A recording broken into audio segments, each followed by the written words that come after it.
Today we will learn atlantoaxial joint, a joint in between the atlas and axis. Atlas, we all know, is the first cervical vertebra and axis is second cervical vertebra. You can see this in red color. In red color, this is the axis. This is the posterior lamina of axis and this is anterior lamina and this is dens of the axis or odontoid process of the second cervical vertebra. It is a tooth-like process which is positing upward from the body of the axis. Okay, and this brown one is the first cervical vertebra, which is also known as atlas. Atlas is like a ring. It encircles from anteriorly. This one. This is the anterior lamina and this is the posterior lamina, and there are two lateral masses. These both are atypical cervical vertebra. Okay. Now coming to the atlantoaxial joint. Atlantoaxial joint, it can be divided into two types, that is the median atlantoaxial joint and the lateral atlantoaxial joint. Both are in two in number. Lateral atlantoaxial joint, they are two in number, that one is in the right side and one is in the left side. In between the inferior articular surface of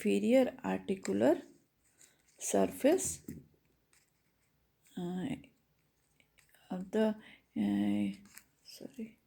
between the inferior articular surface of the lateral mass, this is the lateral mass, and this is the superior articular surface of the lateral mass, and this is the inferior articular surface of the lateral mass. In between the inferior articular surface of the lateral mass is present in the atlas, that is C1, and the superior articular surface of the axis in the right side. This is the right side and this is the left side. And in the median atlantoaxial joint, they are also two in number. One is in between the, you can see here, this is this tooth-like process. This is the dens of axis or second cervical vertebra. In between the anterior aspect of the dens and the posterior aspect of the anterior lamina of the atlas vertebra, that is called the anterior median atlantoaxial joint, and one is posterior median atlantoaxial joint, which is in between the posterior surface of the dens. This is the tooth-like process dens, posterior surface of the dens, and the anterior surface of the transverse ligament of atlas. This in brown color, this brown wire, this one, this brown wire is the transverse ligament of atlas. So in between the posterior surface of the dens and the anterior surface of the transverse ligament of the dens, this is the posterior median atlantoaxial joint. Okay, now come to the ligaments of the joint. They are 7 in number. First, the anterior atlantoaxial ligament. This is anteriorly placed and in between the anterior lamina of the atlas and the anterior surface of the dens. Anterior atlantoaxial ligament in green color, and the second is the posterior atlantoaxial ligament. This in green color, posterior, in between the posterior surface of the dens and the anterior surface of the transverse ligament of atlas. This is the posterior atlantoaxial ligament. Third ligament, this in green color, this one, the green wire, this is the apical ligament of the dens. It is also attached at the top of the dens, tooth-like process, and it is going where? This is, I am but just showing a part of the skull the base of the skull, and this is the occipital bone, and this opening is the foramen magnum, and these two are the occipital condyle, and it is just like this. So the apical ligament, which starts from the apex of the dens and going to the anterior margin of the foramen magnum, just like this, apical ligament. Okay, and now in yellow color, these are the alar ligament. These are two in number, and it starts from the lateral aspect of the dens and going to the, just like this, going to the medial tubercle. This is the occipital condyle, medial tubercle situated on the medial to the occipital condyle. Here is one tubercle, this is another tubercle. It is from the lateral aspect of the dens, they are going just like this. Okay. So this is another ligament, and now what is this? Tectorial membrane. This is the continuation of the posterior longitudinal ligament.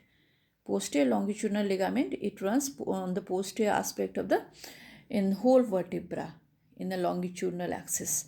But above the C2 level, its name changes, and now it is tectorial membrane.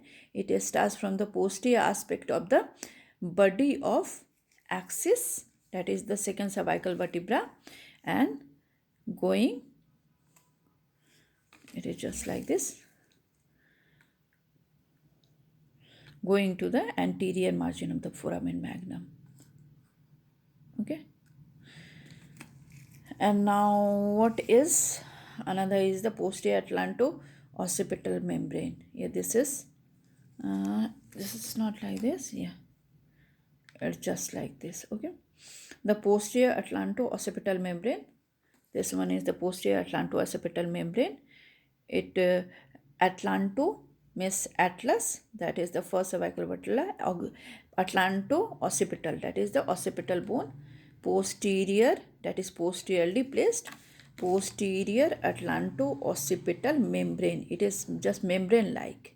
Okay, and through which the vertebral artery pierces and enter into the cranial cavity. Okay, and now in white color, this is the fibrous capsule which encircle the lateral mass. This is the lateral mass of the first cervical vertebra or atlas. It just encircle, and in the middle it is passing above along the line of the transverse ligament of atlas, and below this white wire, below on the posterior aspect of the body of axis, that is C2.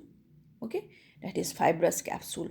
And it is worth mentioning here that all the four joint, that is the two lateral atlantoaxial joint and the two median atlantoaxial joint, all are gliding in nature, but due to the presence of this transverse ligament of atlas, it provides space to the dens, this tooth-like process, and it moves, it shows rotation axis like no movement, and acts as a pivot to move. This dens of the C2 provides a space to the axis, atlas. This dens is present in C2 vertebra, that is also known as axis, and is due to which the atlas moves around it. That is, no movement is possible due to which, and that's why this is known as this is also atlantoaxial joint as a whole is supposed to be a pivot type of joint, although four joint which is present here is the gliding type of joint. Okay, now come to the movement. What type of movement is possible here? It is rotation movement, flexion, extension, and side flexion. Rotation, like this, rotation pivot, which is 50-degree range of motion, and the flexion and extension, this is 10-degree, and side flexion of the head, side flexion, this is 5-degree. Okay, now come to the clinical significance. If there is significant depression of a skull, this is the skull, and significant depression, this dens will penetrate the brain stem just overlying, just above there is brainstem. So it pierces the brainstem and sudden death occur. And also in some cases like stress and the trauma, and an infection like disease like rheumatoid arthritis, this the transverse ligament of the atlas get loosened, and in that case also the dents will penetrate the brainstem and sudden death will occur.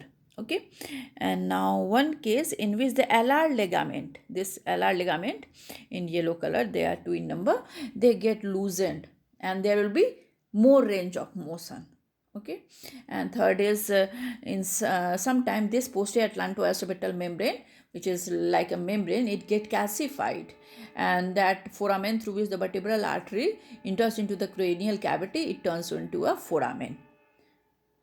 Okay, so this is about the clinical significance. Thank you.